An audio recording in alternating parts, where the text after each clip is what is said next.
Hello everybody and welcome back to The Legend of Undertale. My name's Cody and we're here starting our Pacifist run. So if you haven't been following along with my previous Undertale outings, I did an original run which is sort of basically a neutral run of this game where I just did whatever I wanted basically. Now we're going for a Pacifist run, which the difference is, well, you can probably guess. There's been Pacifist runs of other games before. I saw a news story today, actually, about a Fallout 4 Pacifist run, which is incredibly impressive because it's not intended to happen, you know, and other games like Metal Gear Solid. But the difference is here, when we say Pacifist run, it's not just a user challenge, like not getting the sword in the original Legend of Zelda and making it to the end anyway. Like, that's one of those things that are user challenges. This actually changes some results. This changes how our paths are going to branch off into this game. Because previously, in my previous playthrough, I decided who to kill, who not to kill, and that affected the branches of where my story would go. So that's what's happening here, is we're going to play through again, but it's not going to be the same playthrough. It's, you know, if you're coming here expecting, oh well, why would I watch Cody play the same game twice? Well, that's the answer. It's because we're actually going to be seeing different content. This first part's going to be largely the same, except that we're going to notice a few things that we didn't notice the first time around, because there's sort of, you know, a few hints and things scattered around as to what's really going on that you would never notice from the first time around. So yeah, welcome to the Pacifist run. If this is your first time with Undertale, I would suggest that you watch my neutral run, the previous one, because there I was doing a blind playthrough, and here I'll probably be talking about characters before they're, like, even before they come out, you know, in the game, or talk about things that haven't happened yet, or things that might have happened in an alternate playthrough. Like, this is a playthrough for people who've already seen a playthrough of Undertale. So if you haven't seen a playthrough of Undertale, go watch my neutral run. But if you have played through Undertale before, or seen my series, you know, welcome to the Pacifist run. This is Toriel, aka Tutorial, because this is the tutorial. Press Z to read signs. That's right, Z and X, isn't it? Because actually, yeah, that's right. So I've been pressing Enter and Shift. I've been using Enter and Shift because they're near the keys. But I think there's two sets of controls. It doesn't really matter which one you go with. So we just have to press these switches that helpfully have things on them. And you can also see something. You can also see something that might make you pause if you've played through this game before. See how there's all these marks, as if like 6 other people have come through before? Isn't that interesting? In light of the information we get near the end of the previous run, the fact that there's marks there as if people have come through before, that's something very fascinating. Alright, so yeah, what's going to happen here is, I'm still going to explain some of the basic things just under the assumption that this might be someone's first run, but there's not going to be that much of it. Basically, the premise of Undertale is that you get a choice every time you do something. You can spare someone, you can choose to talk through the conflict with them, or act out, you know, something, or you can choose to fight them. We're going to be choosing the acting and granting mercy option every time, because that's the point of the Pacifist run. And what that's going to do is it's going to make the game harder. The reason being, if you look there, it says Cody level 1, HP 20 out of 20. See, I got to like level 8 or something last time and it kept increasing my HP. This time, I will be getting 0 HP from any fight. That's because you only get HP from killing enemies. So, Toriel seems happy with you. You won. So that means that we're going to have it much more difficult than we were previously, because, you know, we're going to be fighting some of the same bosses but with a handicap now, essentially. So now we've got a puzzle that I think Toriel wants us to solve all on our own. Oh, this isn't it. This is a Frogget. Let's compliment the Frogget.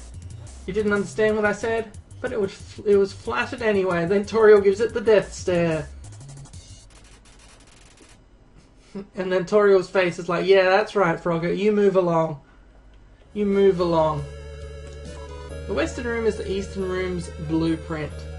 I think that is something worth remembering for later on if I remember the puzzles coming up. Here, take my hand for a moment. This, of course, is the famous hand-holding tutorial that you get at the start of many games, except this time Toriel is literally holding your hand. So that's pretty good. Lots of little puns that you notice throughout the game. Alright, you've done excellently thus far, my child. However, I have a difficult request to ask of you. I would like you to walk to the end of the room by yourself. And here comes the danger music, because there's nothing more dangerous than going through a narrow corridor that has no enemies and no obstacles. Are you scared? So one thing that's fun to note is that if we come to the end here and we see a pillar, which should be coming up any second now. If we go over to the pillar and inspect it, Toriel's there, just like ... like, I hope he doesn't see me. I'm gonna surprise him. Oh wow, what a surprise! Everyone, are you surprised? Toriel was actually behind that pillar. Don't worry, she didn't leave us. She was merely behind the pillar. So yeah, so this is to test our independence. We can remain here, which I think remaining here actually is a strategy that you can do. Like if you sit around here for like 20 minutes or something, I think something happens, but I don't really feel like it. But it is something to note, that I think that is actually something that you can do in the game, which is pretty funny. Hello, this is Toriel. You have not left the room, have you?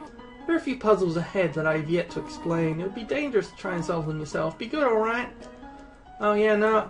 Well, look, I love danger. That's why they call me. Hey, what is it they call me? That's right. It's Dangerous Cody. Say hello. That's what dangerous people do. This is Toriel. You only wanted to say hello? Well then, hello. Hope that suffices. Hee hee. About yourself. This is Toriel. You want to know more about me? Well, I'm afraid there's not much to say. I'm just a silly little lady who worries too much. Well, if you've played through the game, you'll figure out that there is a little bit more to say about Toriel. In fact, excuse me, human, I have some advice for you about battling monsters. If you act a certain way or fight until you almost defeat them, they might not want to battle you anymore. If a monster does not want to fight you, please use some mercy, human. So yeah, that is going to be the theme of this particular playthrough, is that we're going to be merciful. That doesn't mean we're going to be good or that we're going to be not dangerous. You know, because being good and dangerous can be the same thing. I learned that from, I think it was from Narnia actually, and they were talking about how the lion was dangerous, but it didn't mean he was bad. There's your Narnia fact for the day. So here's an example of me being dangerous. It says take one. Do you know what we're going to do? We're going to take a second one. How disgusting. Oh, take one. Oh, that's alright. I'll take a third one. They're all ones in the end. Yeah, let's take another one. You took too much too fast. The candy spills onto the floor.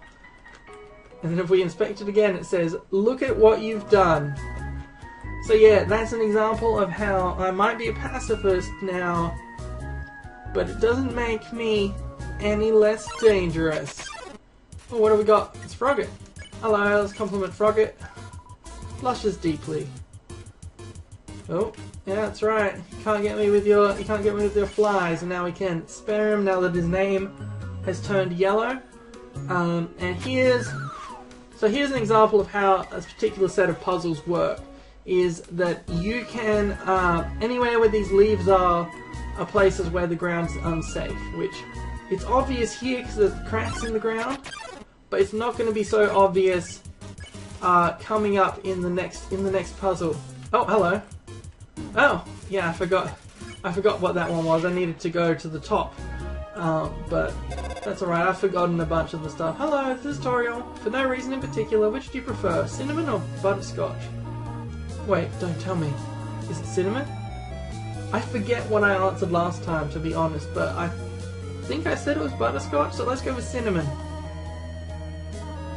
I often feel like I already know them. Truthfully, when I first saw you, I felt like I was seeing an old friend for the first time. Strange, is it not?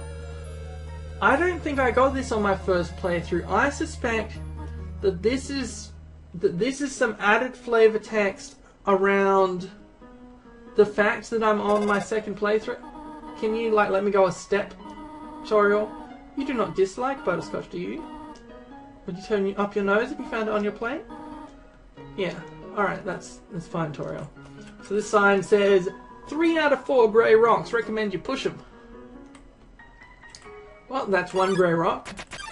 And here's another frogget. Look, I've complimented so many froggets at this point. Can you just maybe I need to just go around, compliment every frogget so that they'll stop bothering me. So what we have to do here is, let's see if I remember this. I think you go down here, you go across. No. I went a bit too far to the right. So you can see this is the puzzle that